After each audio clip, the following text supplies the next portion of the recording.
Welcome to Washoe Live, which is brought to you by the Communications Division here at Washoe County. I'm Nancy Lewin-Hagen, and this podcast series is designed to bring a reflection of life in Washoe County and meet residents who are contributing to our community. Cannot wait for you to meet these two today. April is National Donate Life Month, and today we're going to talk about hearing stories of people who are forever changing lives.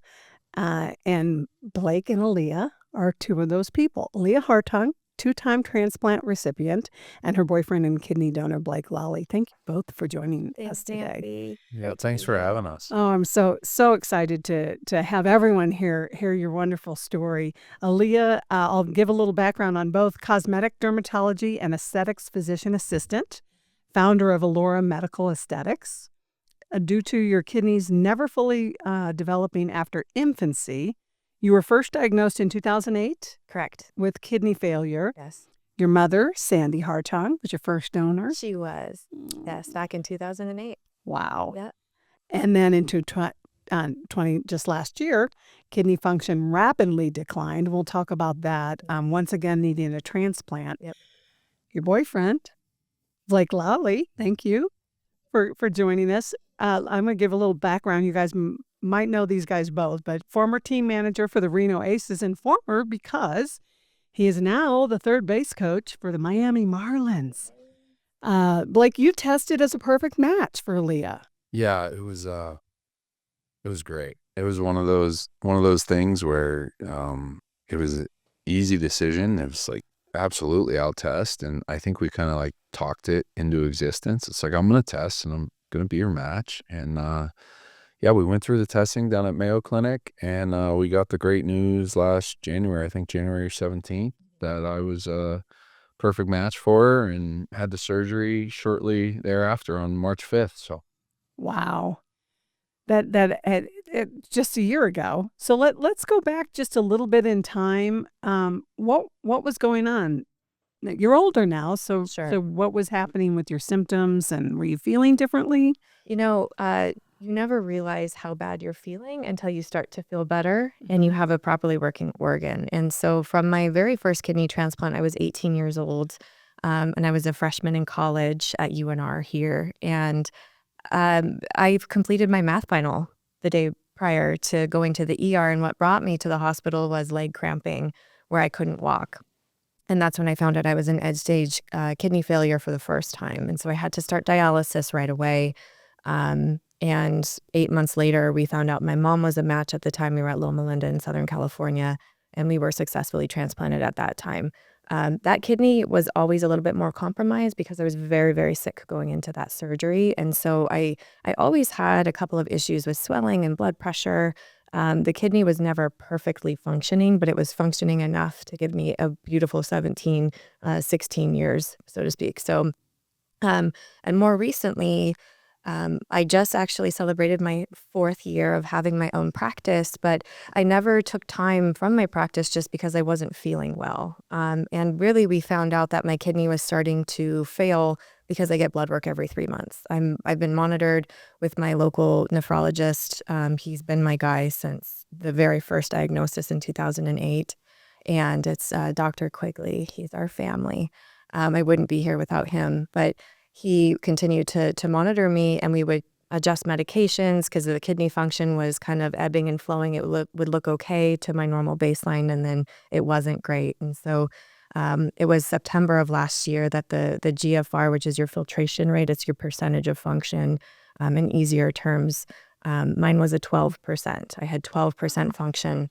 And my creatinine, which is another marker for kidney function in the blood, was just steadily increasing. And you want a nice low creatinine to be normal. So Dr. Quigley was talking to both Blake and I, and just said, you know what, let's get an evaluation, and let's just have that facility in our back pocket, because it can take a very long time for insurances to approve a facility, and then finding the facility, being accepted to a facility, it can take a long time. And so we started researching some hospitals, and Blake was with the Arizona Diamondbacks at the time with the Reno Aces. And we had some incredible colleagues down in Arizona affiliated with the Diamondbacks that actually helped expedite us getting into Mayo Clinic in Scottsdale. And so we're so incredibly lucky that I got the evaluation actually in December with a September conversation of needing an evaluation. And that's when I found out that my kidney was just steadily failing. They just start to scar down, and they do have expiration dates sometimes. And when you do get a surgery, when you are so sick and off of dialysis, then normally the function of that kidney can decline a little more rapidly than others. Sometimes they can last a full lifetime, but most surgeons will tell you, anywhere from 15 to 18 years is the life of a graft. Now, I do have a ton of friends out there that are celebrating their 30-year mark. And so that's always been something incredible to me and hopeful for me. Now, going into this surgery, we were able to prevent dialysis because Blake was the first one to be tested. My dad was the other one that was starting the process of testing. But because Blake came up the match, we didn't have to go any further. And then we scheduled the surgery with Mayo Clinic like you schedule a haircut. It was just that quick. Yep. And we walked into the OR together, and the kidney function actually, within 48 hours, I had 98% function. So it kicked in immediately. You really were a perfect match. Yeah, I know. Wait. That was a good one. He gave me a major league kidney. Oh, I love it. I think this is a movie. I don't know.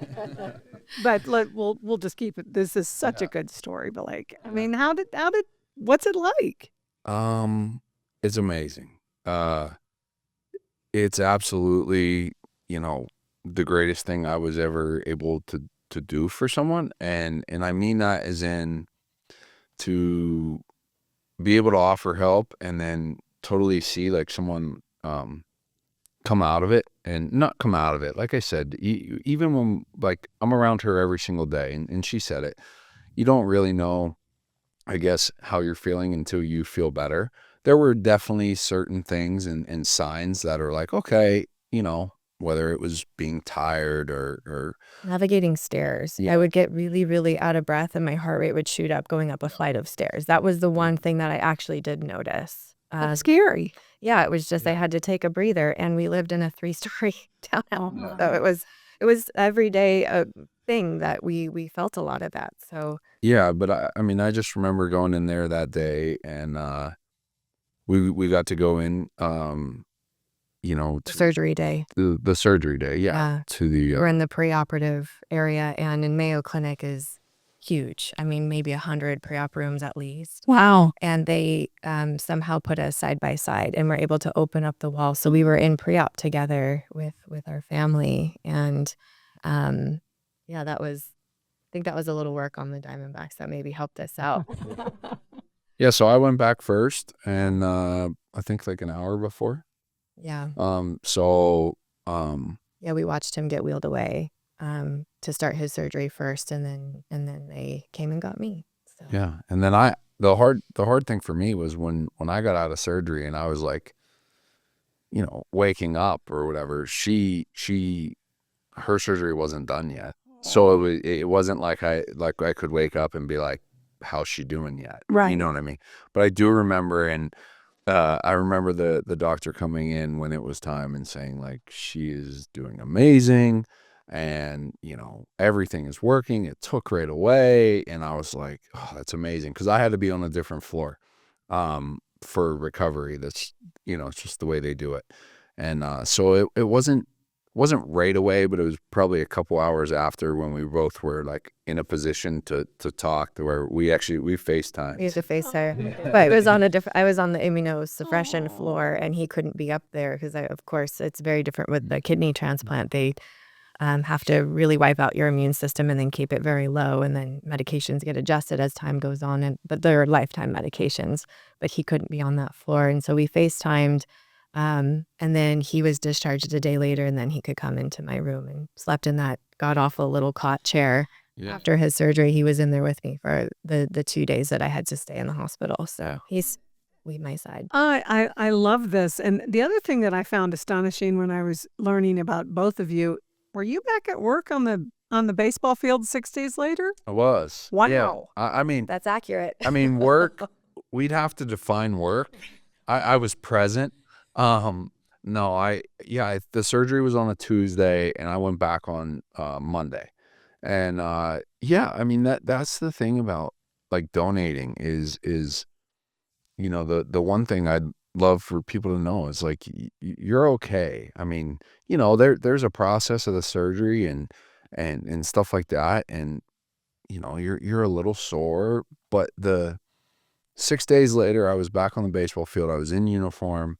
I was around all day. We in spring training you can spend 8 to 10 hours out on the field, and I was out there the whole time. And you just take things a little slower. Things start to come back week by week, and yeah, it was great. So I'd go to the field in the morning, and then I'd come back and see her, and we relax and have dinner and go on walks and just try to get healthy together. But it also, he's making things a little more nonchalant. It was abdominal surgery in any form, whether it's laparoscopic where they do little tiny pokes, which is what Blake's surgery was. When they do the donor surgery, it's a couple of poke holes for ports for the cameras to go. And then they do make a pretty decent incision, almost like a cesarean section incision down below, because they do cradle the kidney out. But anytime you manipulate abdominal wall muscles, it hurts. It hurt. Yeah. And so he didn't just jump up and pop back on the field, but we were right there in Arizona, and spring training was a full go, and he was a very significant part of that organization as well. So he was present on the field. But I don't want anybody to think, oh my gosh, but I'm not getting up and I'm not walking a mile or something right after a surgery. It did take us quite some time to really recover, and you have to be careful with those incisions. And but we definitely did it together. We were in beautiful weather, and That helps. we got out. Yeah, we were able Yeah. to get out and get moving. On a side note, I find it so fascinating that you're physicians. It's not fascinating. It makes perfect sense, but you've been around this all your life. Was that part of Yes. your decision in your career choice You to know, get into the medical field? I always was interested in science, and my mom and dad will attest to this. We were huge in science fair projects, and I always really loved, anatomy. I actually have one of my dad's college anatomy books, which is so cool. It's one of my favorite. It's from the 70s. So I was always interested in anatomy and medicine in general. With my first diagnosis, of course, you're not really sure what that means. And is that what launched me into medicine? Not necessarily, but I do have to say that I know enough to be a little bit dangerous about medicine, where it really, really helped my own care, because I understood a lot more of the medications. I understood what they were doing. I understood the immunosuppression. They tell me the very first time I was transplanted, they hand you, a box of 40 different medications, and you're like, what the heck? And you have alarms going off, and you're not sure what's what. And do I swallow this one? What do I do? And then you freak out if you think you took one wrong. This transplant was much easier because I understood all of it. Not only have I walked the mile, but now I've walked the medical mile. And when I was in PA school, I did a pretty nice little stint in liver transplant and pediatric kidney transplant at Stanford, where I did a lot of my training. And having the scars and being able to help patients with walking their own mile. So I've been on all sides of the table. I've been that patient in the OR. I actually got to participate in a kidney transplant for a 9-month-old. I got to see a donor nephrectomy. I got to see liver transplant, scrub into those surgeries. So it helped me understand what was actually happening. And then the medication standpoint, because it can be very overwhelming of how you adjust medications, how you're supposed to feel. I did have a couple of little hiccups post-surgery, but fortunately I knew my body really well. And I've always told my patients, I just have to listen. You have to listen to your patients. They know themselves better than anybody. And I do think some of my hiccups turned into really minor hiccups that could have been severe hiccups because I was so astute to how I was feeling. So having the medical background was definitely very, very helpful in understanding what was going on, because it is an overwhelming ride for a new transplant. Yes. Yeah. And twice now. Twice. Yep. Yes. And from your standpoint, you've spent your career on the baseball diamond. Yes. And this has had to be, I'm sure, a very big eye-opening experience for you. Yeah, it was.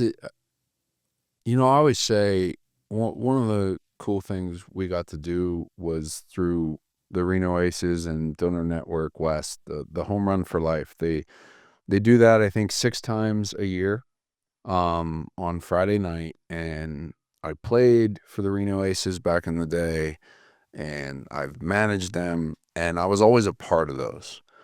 And every time I was a part of those, you watch these things happen, and you're it's very heartfelt. And I remember meeting those people all the time and going, man, they're going through that.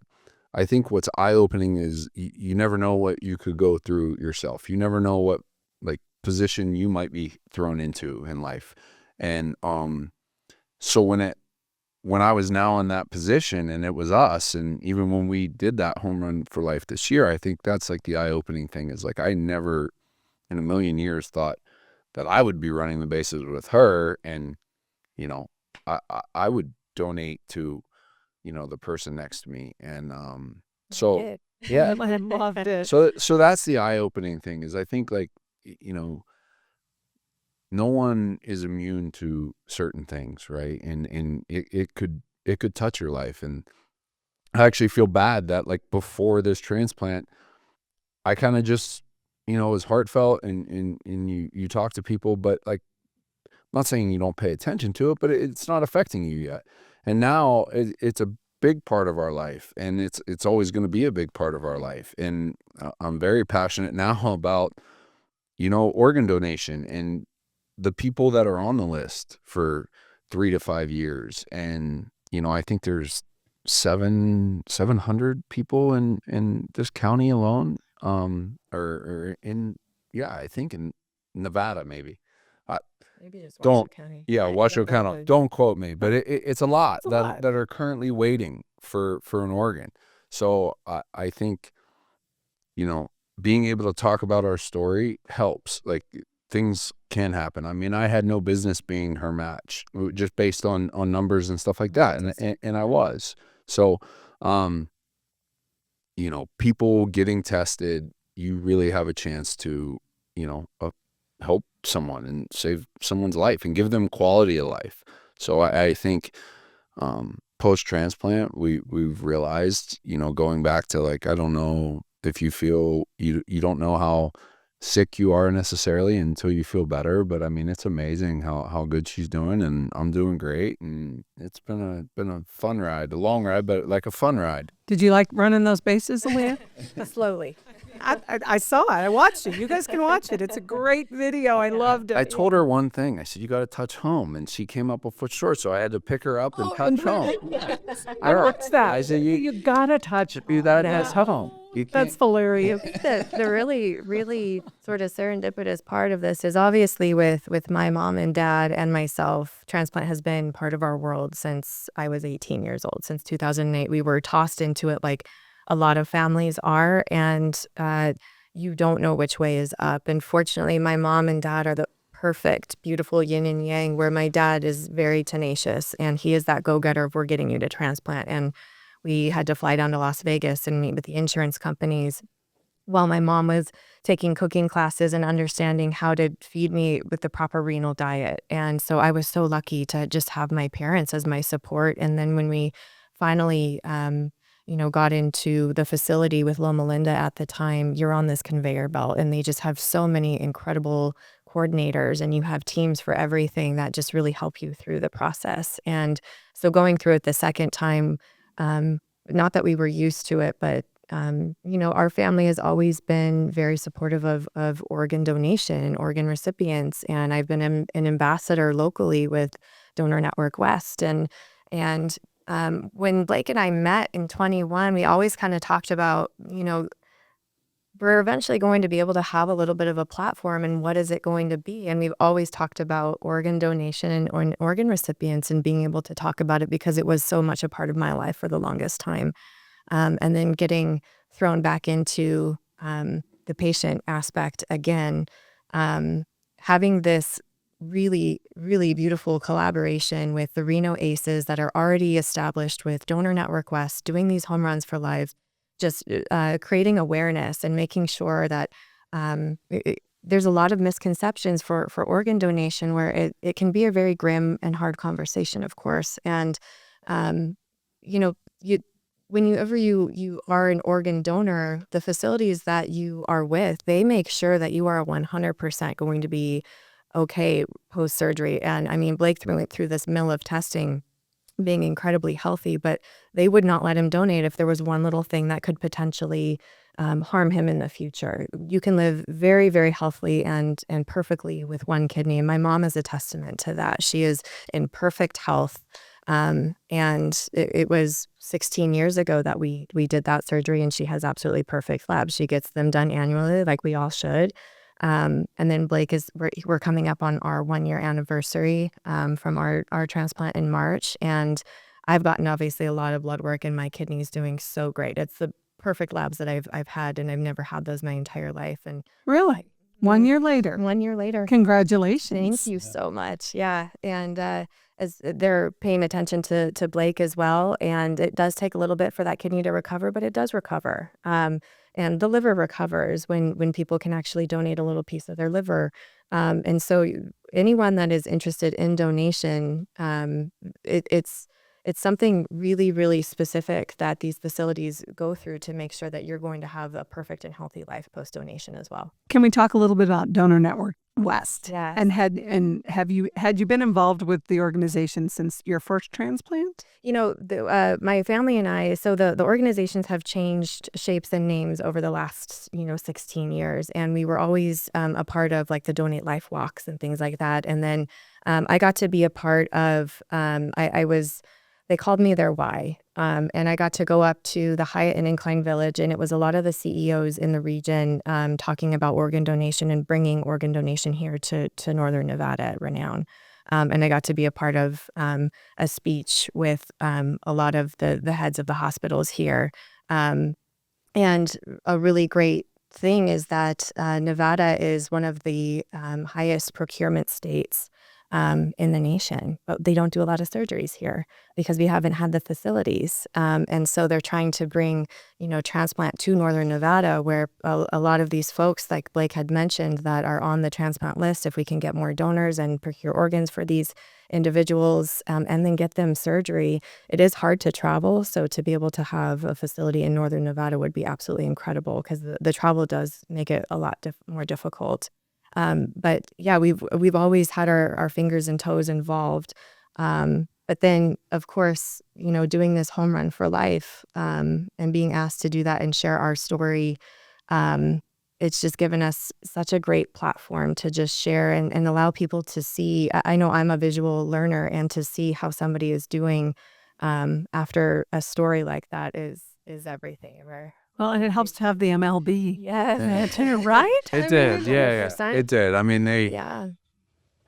one of the things, and I'll say it again, it's like, even why we're here and like why we want to be here is we want to help other people that were in the same position that she was in. Yeah. And that's why we feel the need to tell our story. And we did realize that when that happened, MLB would run with it a little bit and get it out there. I shouldn't say run with it, but they would help get it out there. And they did. I mean, I think within a couple hours after it happened, I mean, literally close to like millions of people had viewed it because of that. So we're lucky for that platform. But we always said, like, the story wasn't about baseball and it wasn't about her. It's about the people that were in the same position as her, and the people that are in that position right now, that by telling our story, maybe either give hope or help, whatever that is. And Blake's had a couple of calls from individuals that have a family member on dialysis or have a neighbor that's on dialysis in need of a kidney, and they wanted to just talk to him about going through the donation process. And there was another individual that wanted to donate just to donate. But to be able to have people reach out that are very seriously considering the donation process. The other great thing, which we were also gearing up for, Blake had no business being my match. It's 1 in 100,000. And the fact that he was just so incredible. And so when Mayo Clinic called him, they said, you're okay to donate. You can donate. We're like, yeah, well, we know he can donate, but how is he going to donate? And there's an indirect donation or there's a direct donation. So Blake was able to directly donate to me where he was in the OR with me, and I was able to receive his kidney. However, we had a lot of conversations with my family, and my dad actually, he said, I want to donate my kidney if, we don't have a match for you, where basically you get put into this entire program where they would find a match in this database where my dad could have donated his kidney to them, and then it would have bumped me up on the donor list,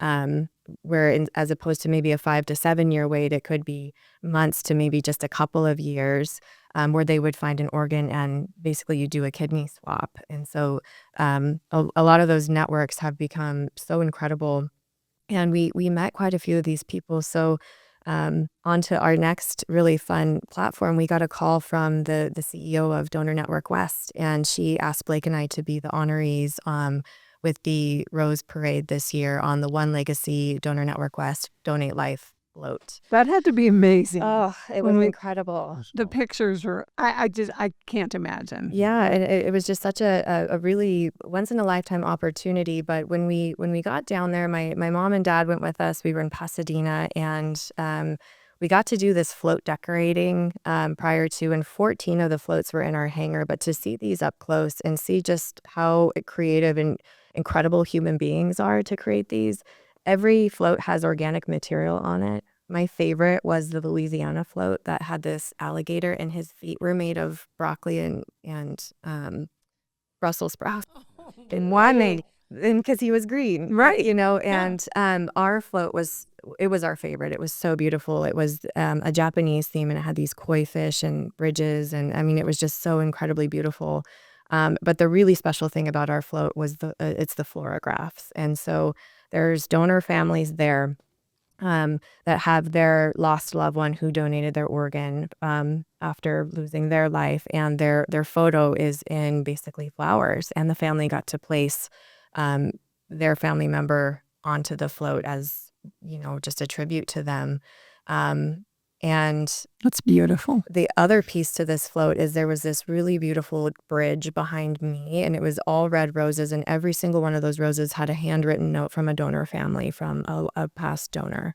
And so it was just so incredible to be around, and it made me feel incredibly special, because the first time we tested my mom, she was a match, and the first time we tested Blake, he was a match. And I'm standing there, we're with these families, and I have mom and I have Blake at my side holding their hands, and we get to celebrate as a family, and watching these other families honoring their family members. It really hit us in a completely different way. It was somber, it was heavy, but it was celebratory, all in the same breath. Powerful. Very Yeah, powerful. it was. I say it was. People ask how it was. It was amazing, but it was a life experience. I think it was just another reminder that we were the lucky ones there, and like we need more lucky ones. Like, Because it's out there. It can happen. It can happen. to we need anybody. more lucky ones. I mean, like the stories that we got to hear, and people shared with us. The kiddo sitting next to me, he was a 3-time heart and 1-time kidney transplant recipient. And his How old was he? a little younger than me. I'm 35. Yeah. Was young 30s. Oh, And his third heart transplant was just a couple years ago, and he met the donor family. They were there at the Rose Parade. They had known him before, and his fluorograph was on the float, but they can listen to their son's heart. wow. Yeah, it was I mean, pretty cool. Just absolutely incredible. But it's because of families like that he got the third chance at life. And so everyone sitting on the float had received an organ. So I was riding on the float, and anyone walking next to the float was a living donor, like Blake was. So Blake walked the 5.5 mile parade. Wow. It was. It was a long walk. We're still under debate whether that was fair or not, but You for donating your kidney, you get to walk 5.5 no, miles. you know what? I there's some symbolism there, in that you donate and you're okay. Everyone there that donated, like we walked the 5.5 miles because Everyone was great. it's important for people to know, like you're okay afterwards. You can be healthy and you can do that. What an honor. The Rose Parade, yeah, Yeah. really fun. A lot of waves, a lot of smiles. Right. Yeah, it was. Pep talks from her. She had water under her chair and was Okay, like, drink flipping me water. some Drink water. So, You're in Southern California. yeah. Wow. Before I let you guys go, I want to hear one. I mean, you're an incredible testament to both sides of this issue. What do you think is the biggest misconception that you'd like to tell people? I'll start with you, Aaliyah. I think it's kind of what I mentioned earlier is that these facilities don't just go and get organs from people. And it's done in a process that is very like-minded to the patient, where it's really scary. You're going through a surgery, and how are you going to be after that surgery? And they will not let somebody donate unless they're an absolutely perfect candidate for donation. And these facilities, you just have so much care and so many teams that really care for you and care for your family. And by the way, like surgery is covered. The donor surgeries are covered under insurance. And so he didn't pay anything out of pocket for that, because that can be a scary thing of, oh my goodness, having to do a donor nephrectomy, what's that going to cost? And the facilities do a beautiful job of making sure all of those aspects are taken care of so that everybody can just live a healthy life afterwards. And I do think sometimes it can be scary in that organ procurement kind of world of it can sound really crazy and interesting, but it's actually done very beautifully and seamlessly. Saves lives. Yes. Yeah, I mean, I would double down on that. I was new to the whole process, and I would just say, education on the topic, which is why, like, I would love to help someone now. You know what I mean? And Aaliyah said it. She's had a great support system throughout this, and we realize that there are people that don't. And I think, like, we're here for those people too. Like, just That's what Donor Network West is yeah, for. and There's just to answer Wow. questions. And yeah. So, I mean, I would double down on what you said, but just in general, people need help, and it takes help from other people.